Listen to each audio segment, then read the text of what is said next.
Okay. Good afternoon, everyone. Uh, Welcome to training session number 9. Let's start. In last week's session, we completed the GSN service data configurations. So this week we're just going to start the MME service data configuration. Okay.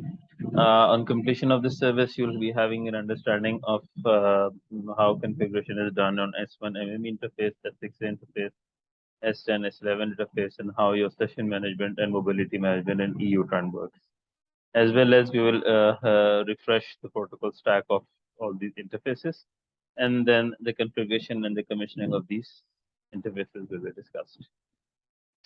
Okay, so a little bit of understanding of the basic protocols before we go into the configuration. The first one is the diameter protocol, and the second one is going to be the SCTP. I introduced SCTP, but we'll have a little bit of more in-depth understanding of both of these protocol, because diameter protocol is an essential protocol in 4G. Apart from a GX and GO interface, it is also used in your S6a interface as well.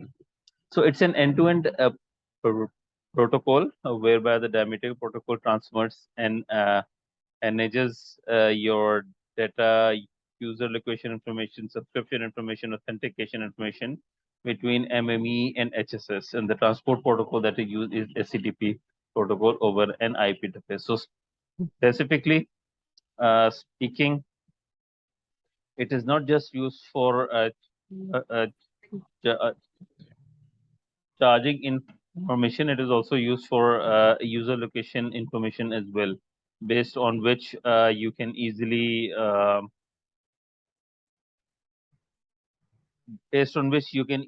use this protocol for various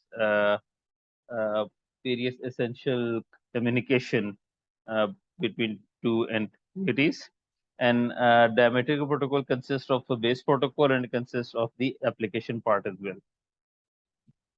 Let me just get the laser pointer. Okay, so there are two types of diameter entities. Like if you talk about a diameter agent, there is one diameter client and one there is a diameter server, and both of these are connected via a link set, and each of this link set consists of multiple links. Usually there are multiple links that are configured to ensure that we have redundancy available. Each diameter agent is identified by its host identity and its real name. So if you have diameter client agent 1, which can be a client, is host identity 1 and realm 1, and the other one could be host identity 2 and realm identity realm name 2. So a diameter client, what is a diameter client? It basically sends a request. Diameter server receives a request and processes the request. So it's always initiated from a client. It's always client to server communication. And diameter proxy can be an intermediate agent that is used to relay or forward a request from a client towards a server. The diameter client and server are logically separated, and your USN or your SDSN can serve both as a server or as a client. And your diameter entity can be identified by a host name that comprises of an host ID and a domain name. Okay, and we will discuss this part in the future configuration as well, that how a diameter entity host name can be configured. So some terms related to diameter, we have realm, which is a collection of multiple entities such as HSS and diameter proxy, and it is identified by a domain name. The second term that is used is host name, which is the identification of a diameter entity. It consists of an host ID and a domain name. For example, if you're configuring HSS, so HSS1 is going to be the host ID, and the domain name can be anything.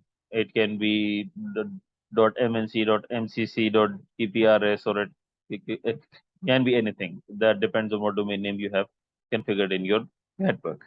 A link set is a collection of a link between two diameter entities. So links are bound together in a link set, and usually between two diameter entities, we configure a link set which consists of multiple links, so that if one link is down, the communication continues on the remaining links that belong to a link set.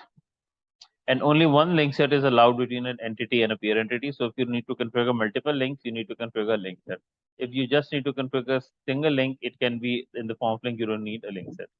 A link is between two diameter entities, and it is identified by your IP addresses, your host name, and your ports. Diameter route, similar with an IP route, it specifies a link set to an entity with a specified domain name and a host. So basically, when you define a link, and we're going to see this in the configuration, how your link set is bound to your domain name and your host name via diameter route command. So with the diameter protocol principle, there is a base protocol and there is a diameter application. So your base protocol has these configurations. You have MZ HSS mapping, you have routing management, you have connection management, and based on this, the diameter application part is then responsible for mobility management, subscriber information management, and all that information. So in the base protocol, the configuration comprises of the mapping, the routing management, the connection management, whereas the application part is the actual exchange of the information. Like you want to get it authentication, you want to send location update, you want to charge, or anything like that. So that is all contained in the diameter application part. So a diameter connection management, which is basically this thing in the diameter-based protocol, the connection management refers to a protocol link between two diameter entities. If you can see the protocol stack, you have L2 and L1 is the base level communication, and then you have the IP layer, and over IP layer you have the SCTP, the stream control transmission protocol, which creates an association between the two entities, and then you have the diameter-based protocol that is responsible for establishing a diameter connection. And over this, you will have the diameter application part. So the connection management consists of the following function. You have a connection setup, you have a connection detection, and you have a connection release. A little bit of more in depth of how your connections setup is done. Uh, when you look up into diameter messages, there are many different messages that the diameter is capable of exchanging. Some of the frequently used, we know that we have credit control request, credit control answer, and when you look into authentication, it's authentication information request or update location request. But there are other messages as well. One of the essential one for establishing a diameter connection is your capability exchange request and capability exchange answer. So these are the two messages where your connection negotiation is done, where the two entities exchange their capabilities via CER and CAA. So when you are establishing a connection, before a connection established, a diameter peer can save the HTTP client or an HTTP server. And usually your USN is configured as an HTTP server or client when you're configuring a link. So we'll have a little bit of more in-depth look into it when we configure an HTTP link. Exchanging the capability data, including the application and the vendor type supported by the two peers. This is what the capability exchange message usually consists of. And you can configure important information on diameter peer in advance to reject illegal or irrelevant connection procedures. So once your diameter capability exchange and request message is initiated, the two peers can have an understanding. They can exchange their capabilities and check that whether the diameter connection is suitable, that whether it needs to be connected or not, or it can be rejected as well. The next part is once your diameter connection is established. So you need to have one mechanism by which you need to check whether your connection is established or not. So your device watchdog request DWR and DWA are the messages that are exchanged to check your peer connection. So various messages can be transmitted through normal peer connection. This specifically takes place when there are no messages that are exchanged for the connection for a long period of time. So when there is no communication for an extended period of time, the nodes need to check whether the peer node is accessible and whether it is accessible and it's reachable or not. So these two nodes basically then exchange the DWR and the DWA messages. If these messages cannot be sent, that obviously means that your connection is faulty, and as a result of this, you will have an alarm appearing indicating that you have a diameter link fault.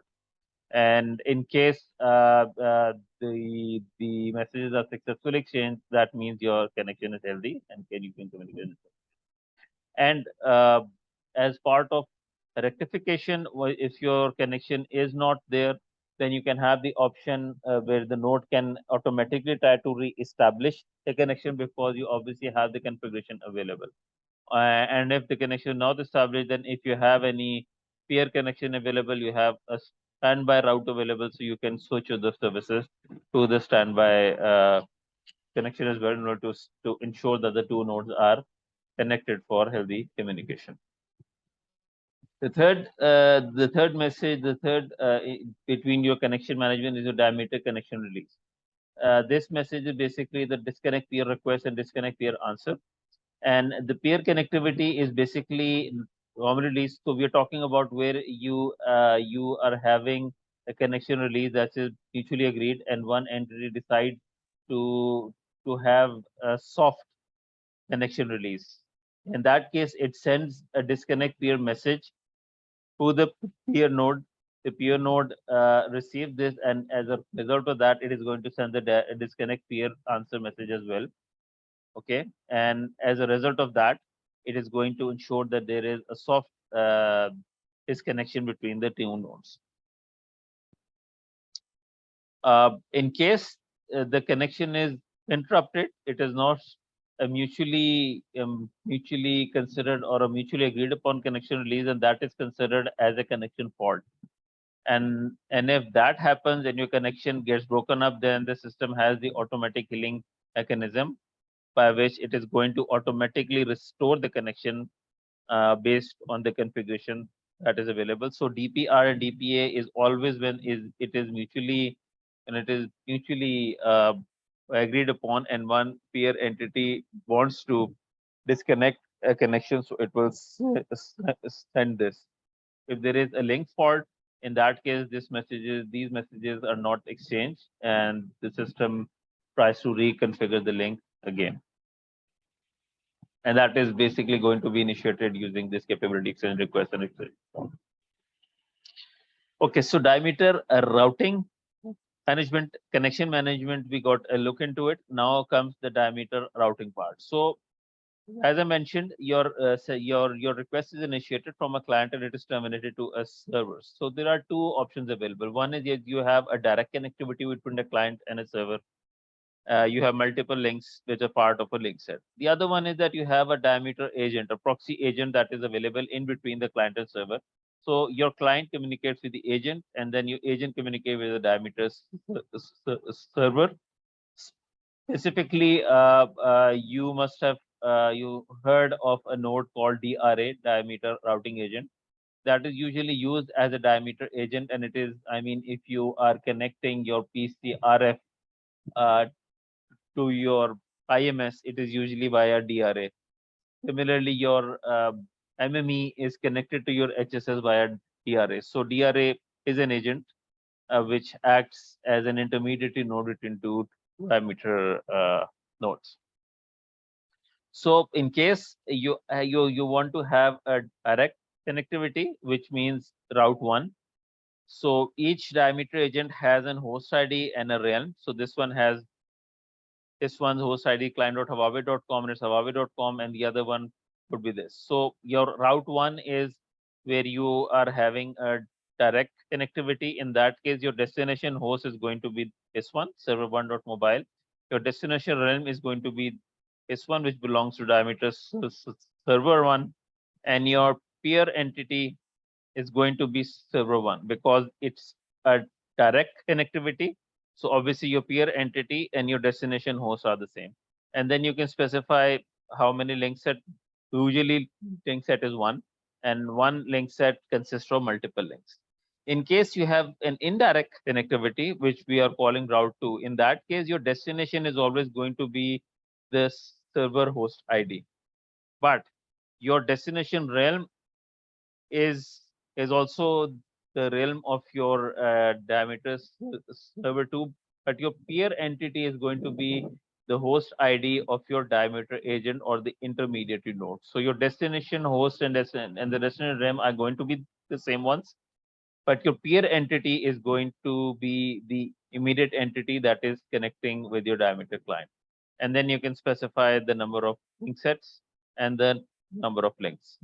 And then the communication between your agent and diameter server 2 is going to be in a similar fashion, where your destination host and realm are going to be the same, and then the peer, if you look into configuration of this one, then its peer entity is also going to be the same, and then it is going to establish a different link set and a number of links between these two nodes in order to ensure that your request from client is successfully delivered to your diameter server.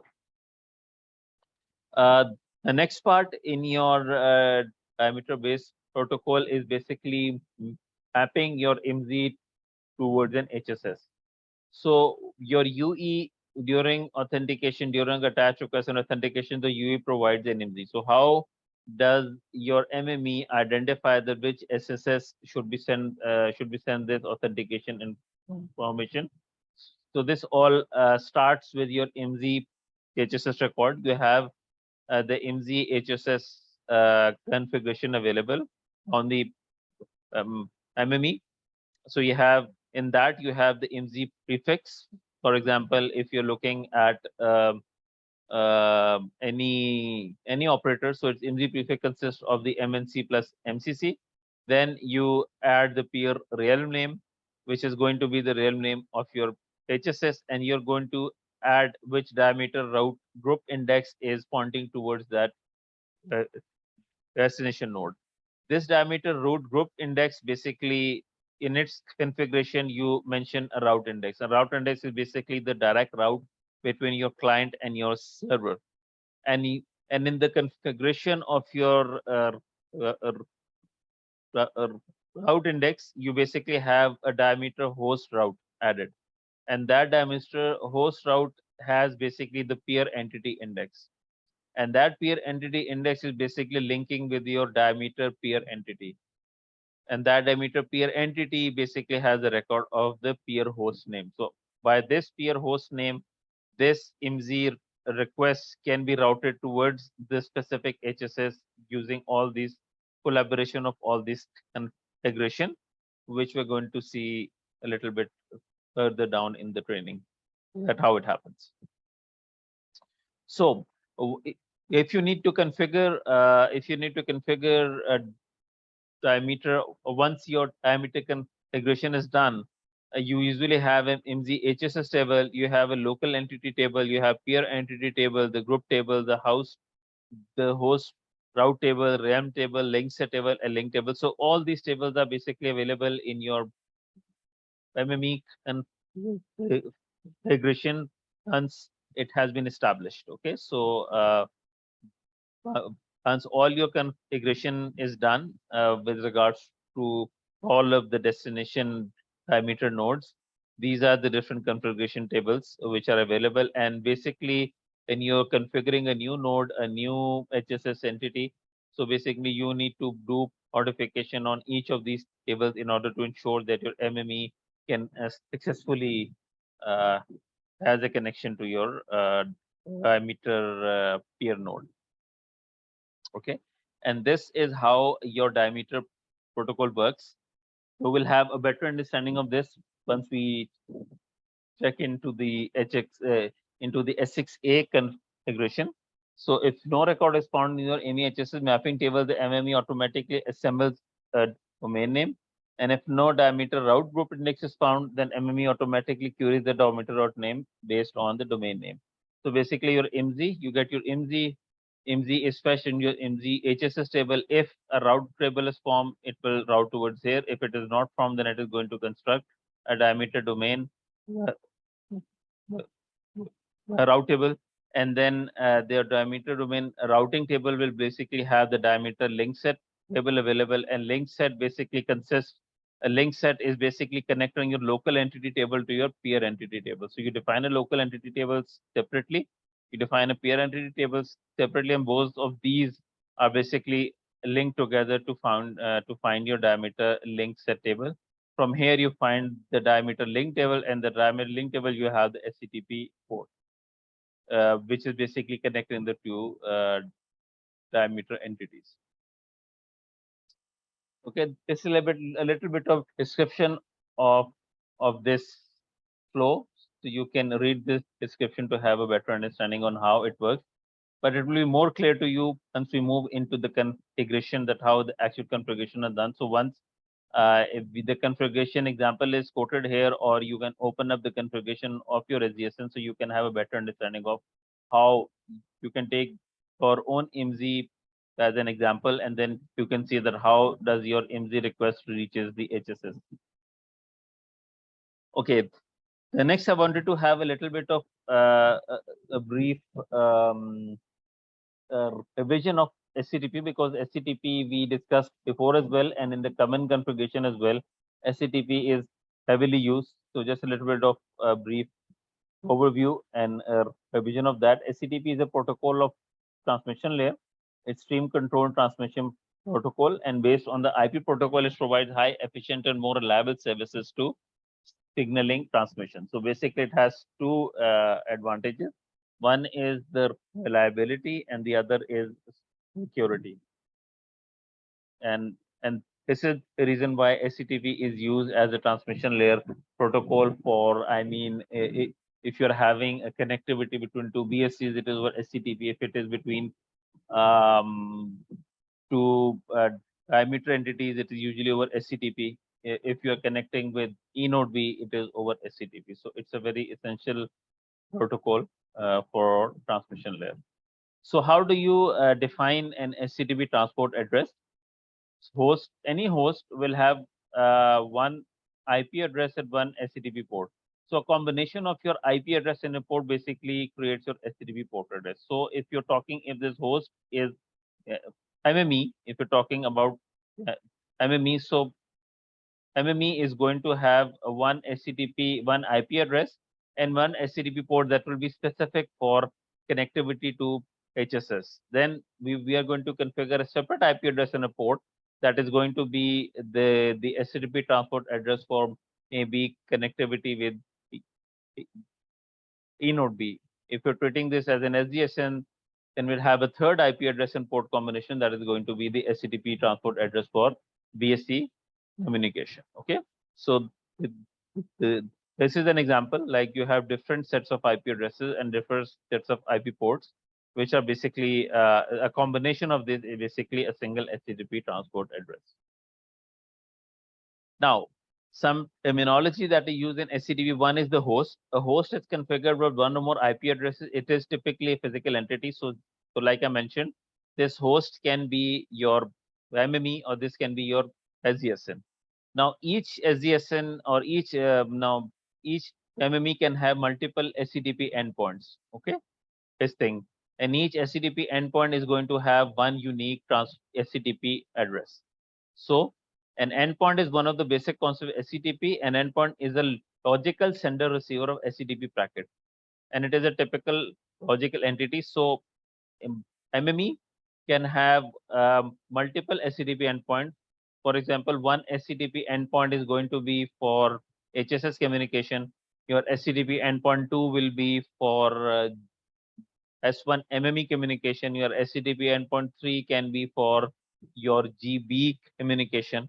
So each set of endpoint will have a unique IP address and port combination that is going to be used only for that communication. That is why in every configuration you're going to see that we configure an SCTP parameter index. It's add SCTP para index, and basically if it's index 1, so index 1 we define that index 1 is going to be used for GB communication. Index 2 is going to be used for S6a communication. Index 3 will be used for S1-MME and so on and so forth. Okay, so one NE can have multiple SCTP endpoints, and each endpoint will have basically one IP address and one SCTP port combination. Association and stream. Association is basically a logical connection between two hosts. So if you're assuming that this is MME and this is HSS, so SCTP endpoint A is this, SCTP endpoint B is HSS. So an association is basically a logical connection between the two SCTP endpoints. And stream is basically a continuous flow of information between two SCTP endpoints. For example, you have a single association between HSS and MME, and in that association, you can have multiple streams. For example, you are having authentication as well. You have having update location requests as well, and you're having the authentication information from multiple subscribers. So a stream will be basically the communication between MME and HSS for a single attached flow. Okay, so this is the difference between association and your stream. Right. So having an understanding of SCTP as well as diameter, because SCTP will heavily be involved in S1-MME and your and S6a as well, and then S6a will also involve your diameter configuration as well. So let's get a little bit of background because we already discussed this. What is S1-MME interface? It is the control pair interface between E node B and MME, specifically this link. And it is used to control the radio access bearer information and signaling links between UE and network to transport and transmit the non-access stratum information, including reliable transmission over wireless. So at the S1-MME, you have S1 application part, and you have the S1 control plane information as well. So the control plane information is basically used uh, heavily for establishing of your mobility connection, for establishment of your session management, for your security management communications. So all the communication between your eNode, your MME, like you get your attach request, you send your attach accept message, you send an RRC connection establishment, RRC connection complete, you send your authentication towards the UE and you get a response of that. All that is done basically over S1-MME interface.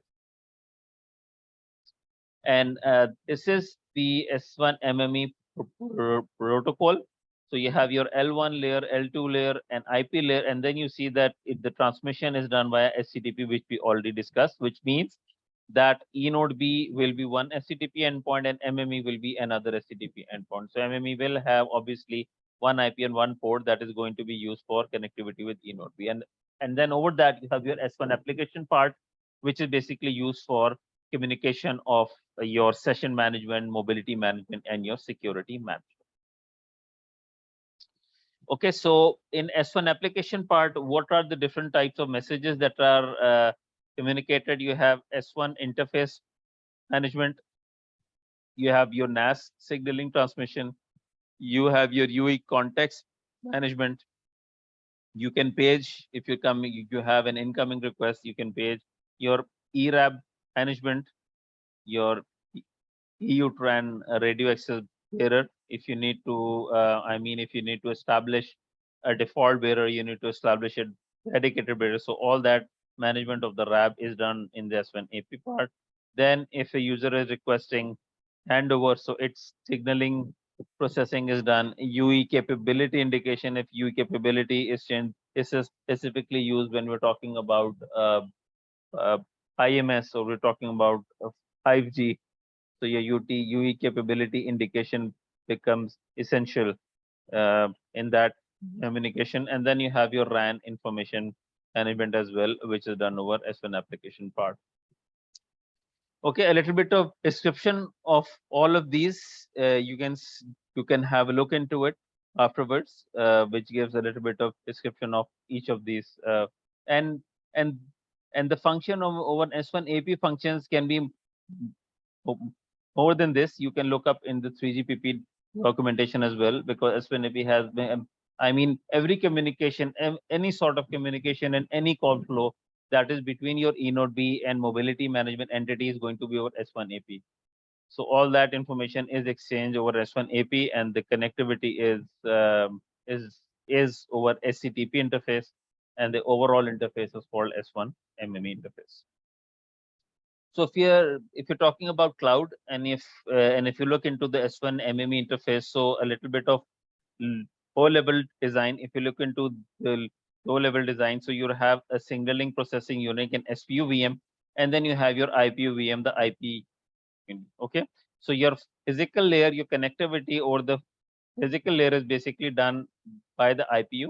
Your IPU is basically connecting with the nearest available router. And actual communication on your service layer, the logical communication is basically between your SPU IP, the control plane IP addresses, and the eNode B IP addresses.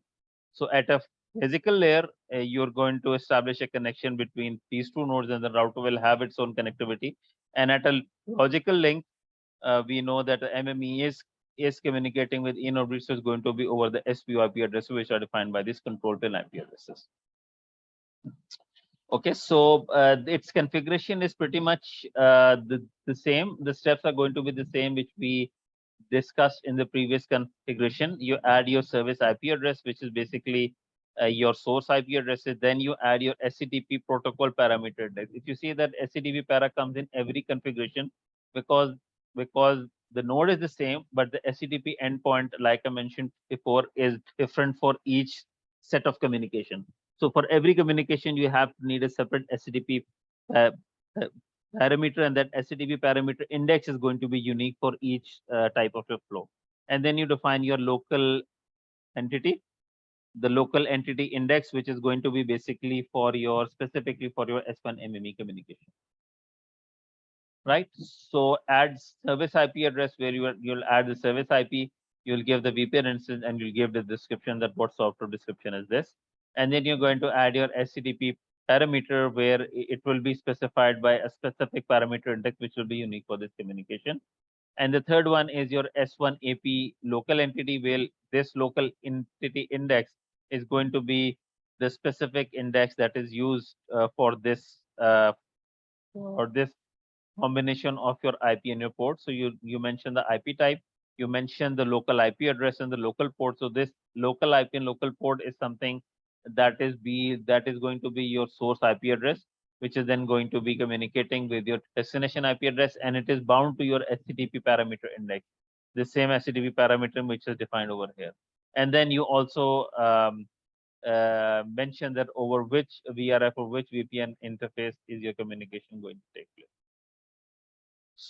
So here we'll see a little bit of example of this. Okay, you have, for example, your ad service IP address is going to be this same IP addresses, the same control plane IP address which you are mentioning here, this one. So ad service IP address is going to be this same one.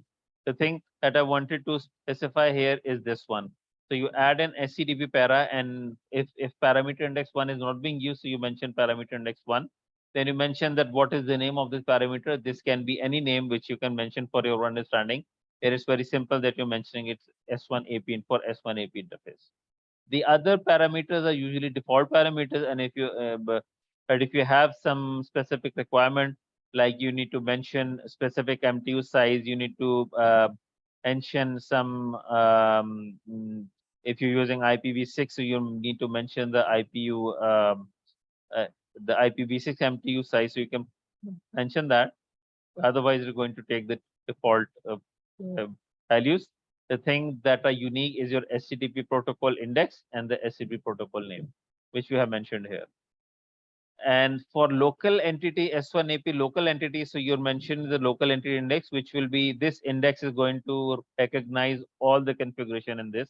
And since we have two control plane IP addresses, so you'll mention local IP address 1 and local IP address 2, and then you're going to bind these IP addresses to this SCTP parameter index. So SCTP index 1 is given here. And then you can mention what is the name of the local entity. So it is this local entity is going to be for the communication towards eNode B, and then you need to mention the VPN name as well, which is essential, which is going to be specifically for eNode B communication. Right. So once your connectivity has been done, so you can list S1AP and you can check the configuration done, and then you can also, if you want to check the status of the link, you can display the S1AP link, and you can specify which link, and then its link status should be connected in case the link is successfully established. Now, the question arises that why are we not mentioning, or why are we not configuring the individual eNode Bs like we used to configure BSCs and RNCs? The reason for that is that in S1 MME, when your MME is basically acting as a server. So all of your connectivity is going to be requested from your E node B side. Okay. Here you just need to mention the IP addresses which are being which are going to be used for connectivity with E node B, and same IP addresses are going to be provided to the RAN side. So each E node B is going to establish a connection from E node B end. The configuration is going to be done at the E node B end, and the E node B will initiate a request toward MME. MME is going to understand that okay, the source IP address is of the E node B, but the destination IP address is this IP address, so it is going to create a connection with your E node B. So from MME part, you don't need to specifically add individual connections with each of the A node B. That is done from your RAN part. Okay, so in S1-MME interface configuration, you have your service IP and your IP route. You configure your SCTP configuration, and then you configure your S1 application part. And that is it. The rest of the communication establishment and all that is going to be initiated from RAN end. And next, we look into the S6a interface. As we already know, S6a is the interface between MME and HSS. And it is basically used for subscription and authentication information exchange between your MME and your HSS. So S6a protocol stack consists of basically layer 1, layer 2 IP. Its transmission is over SCTP, and then its application part is going to be your diameter protocol. So we had to look into SCTP and we had to look into diameter. So I believe it is going to be easy for you to understand now that how things work. So GR is the protocol between your SDS and HLR. So in 2G, 3G, your authentication and your update location is done on GR interface, whereas in 4G it's done on S6a interface. So a little bit of comparison of these two. In GR over IP, you have your map. In S6a, you have your diameter application part. Then your the transmission at your transport layer, you have your TCAP, SCCP, and M3UA. And here you have a diameter based protocol. And then at layer 4, you have SCTP in both of these, and then you have your IP communication layer 1 and layer 2. So basically, in these two layers is where the GR protocol, your GR interface differentiates with your S6a interface. So a little bit of understanding of what sort of communication is done on S6a interface. You can do your location management, whereby you can update your location, delete the subscriber data, clear user information. You can perform user data processing, which allows of inserting or deletion of user subscription data. You can do your user authentication while retrieving the authentication information. A fault rectification allows the resetting of your S6 interface in case the interface is down. And then you have a notification messages communication, which allows the MME to report the updated UE location information to the HSS. So all these are basically part of your S6a communication. Similar to S1 MME, I mean your logical communication is going to be between your control plane IP of the HSS and your uh, MME, but your physical layer communication is going to be between your IPU addresses, your IP addresses, and your router IP addresses. So let's take a look at how it works. Okay, one thing more is basically how the interwicking, because there are different modes in which you can configure the connectivity management between two different nodes. The specific routing or the networking mechanism that is used in S6a is basically SCTP multi-homing plus dual active port. So what does these two terms mean? Okay, your MME interwork with HSS through a router over the IP backbone, and there are two ports which are connected to the router, and IP address of the two ports and IP address of the router are in the same network. Okay, so this is port 1 and this is port 2. and each of these port is going to have a separate IP address, and this separate IP address and a port that is going to be connected with this specific router. Now, your physical links are configured to work in dual active mode for load sharing and reliability improvement. So if you're using SCTP multi-homing plus the dual active ports, so both of these links are working in active-active. So if one of your link goes down, you still have connectivity with your other port as well. SCTP multi-homing is used for S6a signal to HSS. SCTP multi-homing is basically you have two endpoints, and SCTP. What specifically we call this is SCTP dual homing. So in SCTP dual homing, you have two endpoints, and these two endpoints have different IP addresses and ports. So basically, it's a cross mesh connectivity. This IP is going to be connected. One link is going to be connectivity of this IP for IP1 with IP1, then IP1 with IP2, then IP2 with IP1, then IP2 with IP2. So this is basically what SCTP multi-homing or uh, dual homing is, that you have multiple cross-level connectivities in order to ensure that even if one IP or port goes down, the others are available to ensure that you have active connectivity with the two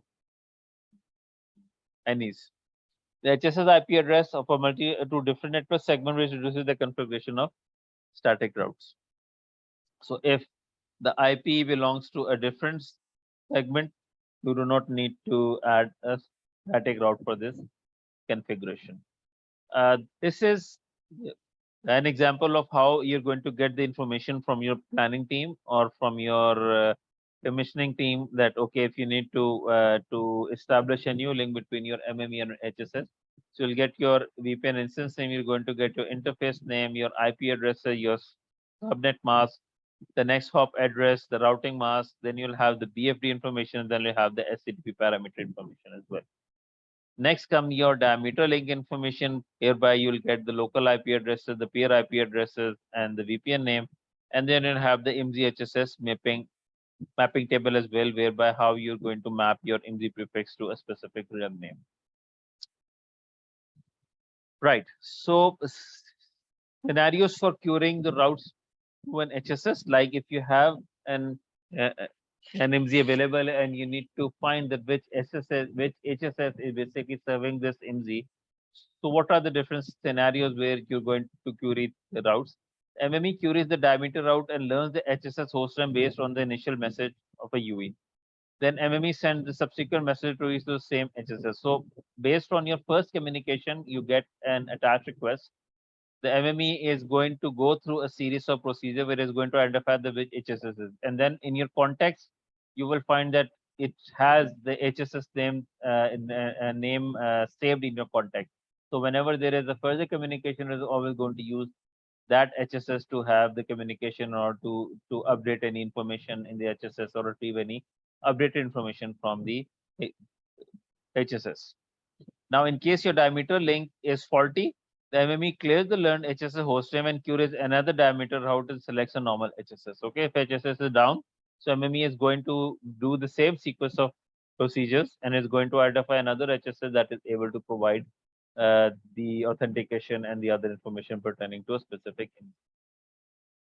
And this we already saw that you get in IMSI, your IMSI is searched in your IMSI HSS mapping table. From there, you get your diameter peer entity. From diameter peer entity, you get your specific link. Link set and link set is mapped to your port. Port is mapped to your IP route, and IP route is mapped to your physical port. So this is how the communication takes place. You work your way down from the topmost layer to the basic layer, and then here you're going to have a port-to-port connectivity, and then in order to grab the information again, you're going to go upwards to your application part where the specific information regarding to IMSI is saved in the HSS and which will be grabbed, and the same procedure is going to be followed in order to transfer this information to your MME. Okay. So this basically describes how your communication takes place. So Diameter Protocol sends a message, there's an update message to the HSS which specifies IMSI belongs.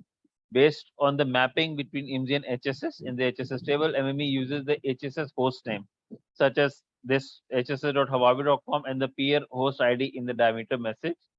MME searches the diameter per entity table for peer entity index based on the HSS host name. So this host name from based on this host name is going to check the peer entity index, and based on this peer entity index, it is going to obtain the diameter link set index. So required index to peer entity based on the peer entity index and local entity index, and then it obtains the IP address in the port of the HSS, and then it queries the Ethernet port number and the next hop address in order to ensure that the communication with HSS is done. And from HSS end, again, it received the request on the port, it decapsulates it, processes the packet, and then it checks whether its host ID is in the carried message. If it is the host ID of S1 HSS, then it is going to further process it at the diameter application layer. And this is the flow of the diagram in which you have a diameter agent available. So it's going to be from diameter application part all the way down to your layer 2 and layer 1. And then it is going to go into your agent. At the agent layer, it is not going to open the application, it is going to open the diameter base protocol, where it is going to replace this agent.hawaii.com with hss.hawaii.com, and then again wrap up the packet and take it to layer 2 and layer 1, and then it is going to reach its endpoint, whereby it is going to open the packets accordingly, and then at the diameter application part, it is going to identify that okay, which sort of communication is requested here. Okay,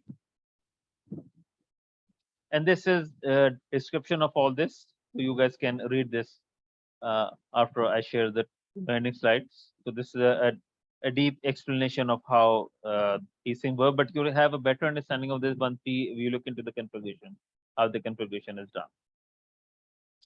Now, you have one option available where you have distributed HSS as well. And what is a distributed? A distributed HSS is an equipment with multiple front-end processors. Okay, the your your cloud SDSM cloud USN can connect to multiple FPs of the HSS. Large carrier plans plan the same domain name for the HSS, and the FEs can be distinguished by the host name. So, in order to have redundancy available, in order to have a large capacity, so you usually your USN connects with multiple FEs of your HSS, and at the back end, maybe it has a single uh, database uh, uh, available in order to ensure that we have multiple front end nodes to ensure that I mean, if you have a single front end node, then a huge signaling will cause its utilization to increase. So at HSN, we usually divide it into multiple front end in order to ensure that your signal processing does not affect any utilization and all that. Okay, so your USN can connect to the HSS directly or via DRA. So you can have direct connectivity as well, or you can have the connectivity via a DRA, a diameter routing agent as well. That will depend on how your network configuration is done. Okay, and the cloud USN can connect to multiple FEs. It can be an active standby, it can be load share, it can be N1 or priority wait bay. That all depends on how your networking is done. Okay, and when you have multiple HSS, the domain name is going to be the same, but your host name is going to vary. That is going to be according to what is configured, and it can connect in DRA and okay. So at IP layer, this is how your communication works. And at your SCTP association and at your, I mean, at the application layer, the logical link is basically the communication of your SPU with the uh, the processing unit in the HSS. So your IP connect, the direct IP route is between these two IP addresses, and your diameter link is between the control plane IP addresses of the MME and the HSS. This is the data planning that you're going to get. Okay, for example, you have the IMSI prefix, the host name, the local entity name, peer entity name, the local IP address and port combination for diameter link 1. Similarly, local IP and peer port IP combination for diameter link 2, so on and so forth. And then you'll have the HSS IP address, and then you'll have an IP route for the specific gateway. In this case, the gateway is this router. right? So data configuration parameter, first you configure the SCTP parameter and then you configure the diameter parameters. Okay. So these are a little bit of same command. You add your service IP address and add the SCTP parameter, which is basically configuring the IP SCTP parameter. And once this has configured, then you configure your diameter parameter where you're going to configure a local entity, a peer entity, a link set, add a link to it, add a route to it, and then in the end, you're going to add in the HSS mapping. So your add service IP address is going to be adding the control plane IP address, and you're going to add a VPN instance as well. In the service IP address, you're going to add this IP address. Okay.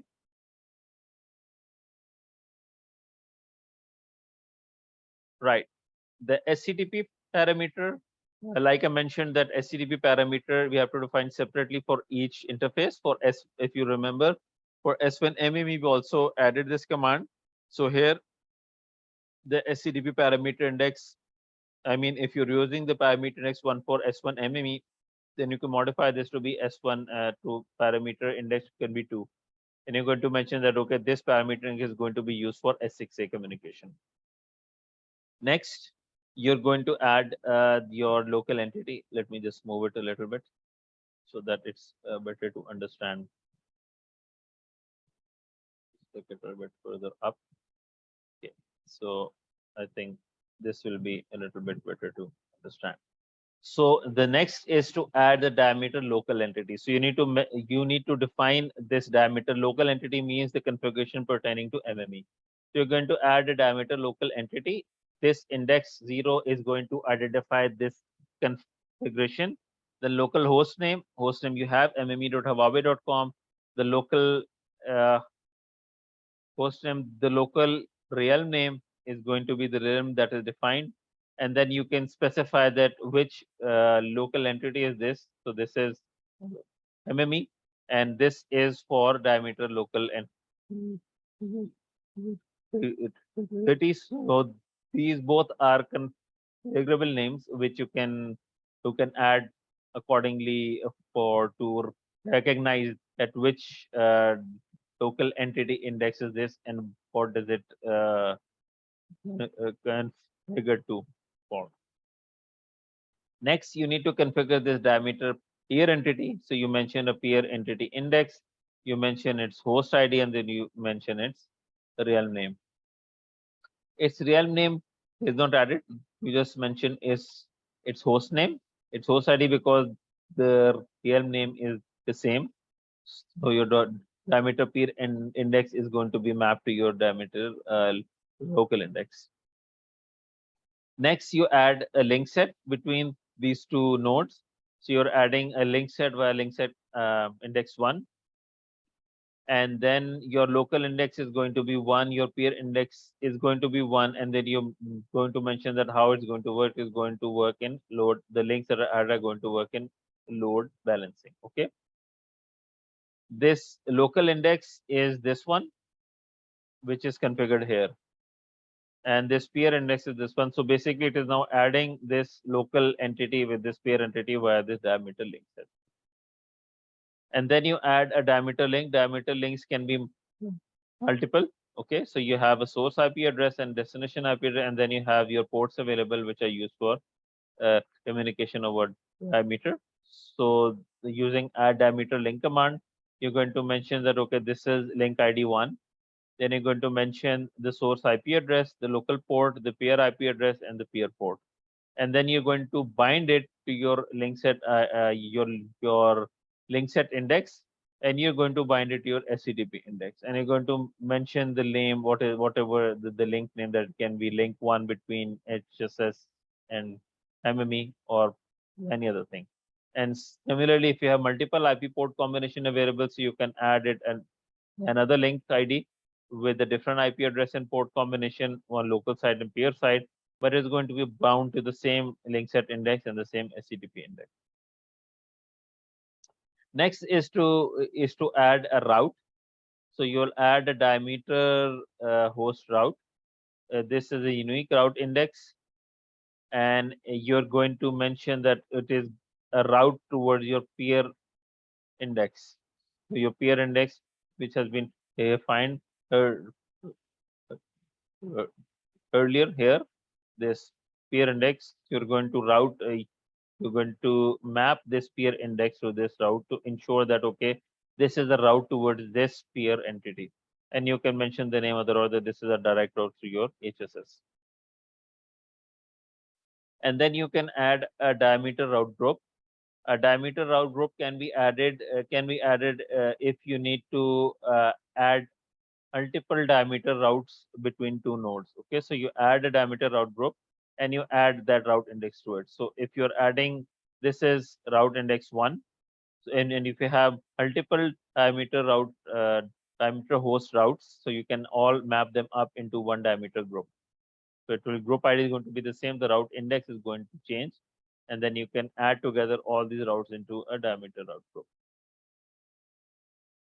And next is basically the MZ HSS mapping. So you specify the MZ prefix and then you bind that MZ prefix to your HSS realm. So if you remember, this is the HSS realm, right? So here is where we're going to use the HSS realm. Okay. So you're binding your MZ prefix to this HSS realm, and then you're specifying that, okay, this MME is going to read this SSS via this group index, and this group index is this diameter group index. So basically from HSS index, you get the group index. From group index, you get the diameter route. From diameter route, basically you get the peer ID, and from the peer ID, you get the host name of the peer ID, and so on and so forth. So this is how at each lower layer your communication is done in order to ensure that how your destination entity is reached. Okay, so this was the configuration for a non-distributed. If you have a distributed HSS, in that case, the communication is going to be the same. However, you are now connecting with two front ends. Okay, so your diameter local entity, peer entity, link set link is going to be the same. Your diameter host is going to be also diameter PE. Diameter PSat P index to the same as the peer index configured by PE. One host route is configured for each SS. So here you're going to configure multiple diameter routes. Okay. Here, if you remember, we just configured a single route. In this case, we're going to configure multiple routes, one route towards this FE and one route toward this FE. Okay. And then in the route group, you're going to add all of these hosts. All of these routes, individual routes, are going to add it into the route group, and then ultimately your MZHSS is going to basically map to that group route index. Okay, so we have this a configuration example of this, whereby you can have the communication with uh, basically how we're going to add this. So you have your diameter peer entity, you add a peer entity 1, which is HSS1, and maybe your peer entity is going to be HSS2. Okay, so FE1 is HSS1, FE2 is HSS2, and then you're going to add a diameter host route, which you're mentioning host route index 1, and then for HSS FE2, another host route. So its route index is going to be another different one. And then you define a diameter route group, and in that route group, you're going to add this route index 0 and route index 1 because you have two different routes. And then you're going to map this specific MZ prefix to the HSS realm, and then you're going to add it to the you're going to add the route the group route index here as well. So if you get any MZ that is having this MZ prefix, it needs to reach this HSS realm with the application part, and it will go from this group. So if you go into this group index, it has two routes available, route 0 and route 1. So it can carry any of these routes. For example, it carries this route HSS FEP1, and using this route, it is going to go back into this diameter P entity and then identify that, okay, this is the peer identity of this specific HSS, which is going to be providing the authentication services. And the third one is communication through a DRA. In communication through a DRA, basically your local communication is via the immediate DRA, and your logical communication is between your HSS front end nodes. Okay, so here, can you mention in configuration of a peer entity, you will not be mentioning this HSS information. Rather, you'll be mentioning the DRA information here. Okay, your ultimate communication is going to be your HSS RAM, but your immediate communication, your diameter peer entity in this case is DRA. So you're going to communicate with DRA, right? The rest of the communication is the same, and using MZ HSS, you're going to reach. Fine. So once your commissioning is done, so you can execute each of these commands like display service IP, display static route. You can ping, you can display your local entity, peer entity in order your link set, link and route, and all of these should be connected state or active state in order to ensure that your connectivity has been established. If it is not done, then you need to recheck your configuration and perform the troubleshooting accordingly. Okay. So your XX interface, you have your IP configuration where you configure the service IP and IP route. Then you do your SCTP configuration where you add the SCTP parameter index, and then the third part is your diameter configuration where you configure your local entity, peer entity, link set, link, route, mapping of IMSIs and HSS. Right. So I think we can take a break here, okay? And what I'm going to do is that the next part of the training I'm going to deliver it afterwards. So you guys don't need to join it actively. I will record the session and then I'll upload it on the group, and then you guys can have an understanding of this. Okay. So the first part here is done. We can take a break here. You guys can leave the meeting, and if you have any questions, you can ask me on the group, or you can ask me one-to-one pertaining to this part. And once I upload the rest of this training session, then you can go, go, go, go through that session as well, and you can let me know that if there is anything else that you need to understand. Okay. So for today, I believe this is the training session, and thank you all for being part of it. And the rest of the part, once I record it, I will record it, and I will uh, let you know accordingly. Okay. So thank you very much for your time. Have a nice weekend. Take care. Allah Hafiz.